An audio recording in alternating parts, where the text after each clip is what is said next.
তাদের জন্য একটি নতুন প্রকল্প নিয়ে এলাম, যেখানে সমস্ত চাকরি প্রার্থীরা বা ব্যবসা বাণিজ্যের প্রার্থীরা এখানে অ্যাপ্লাই করতে পারবে। তার জন্য তারা মোটা টাকা মাইনা পেতে পারে এবং পরবর্তী সময়ে মাইনা পাওয়ার পরও তারা প্রশিক্ষণ দিয়ে ইনকাম করতে পারে। পুরো বিস্তারিতভাবে আজকের এই ভিডিওতে জানাবো। অবশ্যই ভিডিওটি যদি ভালো লাগে বন্ধুদের সাথে শেয়ার করবেন, আর কমেন্ট বক্সে অবশ্যই এই ভিডিও কেমন লাগলো অবশ্যই কমেন্ট বক্সে জানাবেন। তো চলুন ভিডিও শুরু করা যাক। তো প্রথমে কি বলা হয়েছে, জল জীবন মিশন 15ই আগস্ট এই কনসেপ্টটা শুরু হয়েছে 2019-এ প্রধানমন্ত্রী নরেন্দ্র মোদী দ্বারা চালু হয়।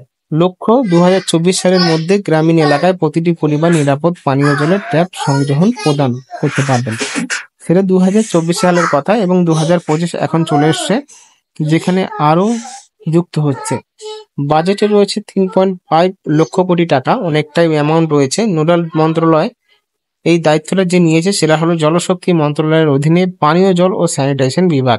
এটা নিয়েছে হলো তারা এই নোডাল অফিসার, অর্থাৎ নোডাল সিস্টেমটা নিয়েছে। পরবর্তীতে এখানে বলা হচ্ছে যে 2019 সালের মাত্র 17% গ্রামীণ পরিবারে 3.23 কোটি ট্যাপ সংযোজন ছিল। 2024 সালের জানুয়ারি পর্যন্ত 73.67 পরিবার 14.21 কোটি ট্যাপ সংযুক্ত স্থাপিত হয়েছে। 11টি রাজ্য ও কেন্দ্রশাসিত অঞ্চলে 100% কভারেজ অর্জিত রয়েছে। পরিবর্তনে ঠিকাদারের কাজ, যারা যারা এই কাজগুলো পাবে তাদের এখানে কাজের নমুনা বলা হচ্ছে পাইপলাইন স্থাপন, জলাশয় নির্মাণ এবং পাম্প হাউস তৈরির কাজ। স্থানীয় ঠিকাদাররা সরকারি টেন্ডারে অংশ নিতে পারেন। পাইপ, পাম্প, ফিল্টার এবং অন্যান্য নির্মাণ সামগ্রী সরবরাহ করতে পারবেন। স্থানীয় ব্যবসায়ী সরবরাহ চেইনে যুক্ত হতে পারেন। প্রশিক্ষণ ও কর্মশালা, পানি সমিতি সদস্যদের প্রশিক্ষণ প্রদান বা স্থানীয় যুবকরা প্রশিক্ষণ হিসেবে কাজ করতে পারেন এই কাজের জন্য। পরবর্তীতে রক্ষণাবেক্ষণ কাজ, জল সরবরাহ ব্যবস্থায় রক্ষণাবেক্ষণ ও মেরামতের কাজ, স্থানীয় প্লাম্বার এবং টেকনিশিয়ানের জন্য সুযোগ এই সমস্ত কাজের ক্ষেত্রে।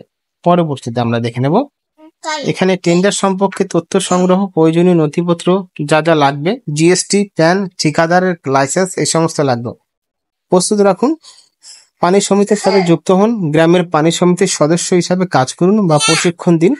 দক্ষতা উন্নয়ন, প্লাম্বিং, নির্মাণ বা জল ব্যবস্থাপনা প্রশিক্ষণ নিন। স্থানীয় আইটিআই বা এনজিও থেকে প্রশিক্ষণ নেওয়া যেতে পারে। নেটওয়ার্কিং, যেরকম স্থানীয় পঞ্চায়েত, পিএইচ বিভাগ এবং এনজিওর সাথে যোগাযোগ করতে হবে আপনাদের এই কাজটা করার জন্য।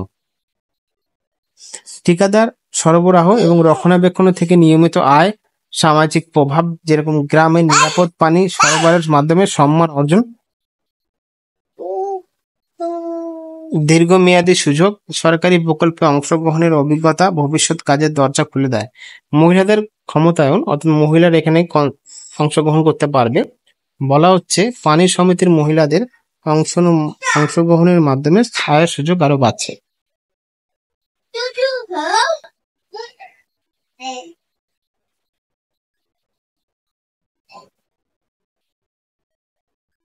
তারপরে যদি আমরা দেখি অর্থায়নের সীমাবদ্ধতা, স্থানীয় সচেতনতার অভাব, প্রযুক্তিগত দক্ষতার ঘাটতি সমাধান, সরকারি ঋণ বা সিএসআর তহবিল ব্যবহার, আইএসি কার্যক্রমে অংশগ্রহণ, স্থানীয় প্রশিক্ষণ কেন্দ্রের সাহায্য নেওয়া, এই সমস্ত কাজ করতে পারবেন। পরবর্তীতে আমরা দেখে নেব যে উদাহরণটা আমরা দেখে নিচ্ছি। কর্ণাটকের জল জীবন মিশন 2021-22 সালে 25 লক্ষ ট্যাপ সংযোগের লক্ষ্য ছিল।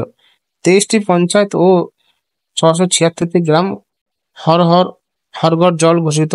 স্থানীয় ঠিকাদার ও প্লাম্বার নিয়মিত কাজ পেয়েছেন। উপার্জনের উদাহরণ, যেরকম স্থানীয় একজন ঠিকাদার বছরে 5 থেকে 10 লক্ষ টাকার প্রকল্প পেয়েছেন।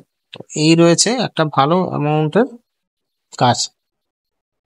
জল জীবন মিশন শুধু পানি সরবরাহ নয়, গ্রামীণ অর্থনৈতিক উন্নয়নে একটি সুযোগ। স্থানীয় ব্যক্তি, ব্যবসায়ী এবং সংগঠনগুলো এদের যুক্ত হয়ে আর্থিক ও সামাজিক সুবিধা অর্জন করতে পারে। আজই শুরু করুন। স্থানীয় পঞ্চায়েত বা পিএইচ বিভাগের সাথে যোগাযোগ করুন। ওয়েবসাইটে আপনি এটাকে পিআইবি এবং আপনি এখানে আবেদন করতে পারবেন ওয়েবসাইটের মাধ্যমে। যদি ভিডিওটি ভালো লাগে অবশ্যই বন্ধুদের সাথে শেয়ার করবেন, চ্যানেলটা সাবস্ক্রাইব করবেন।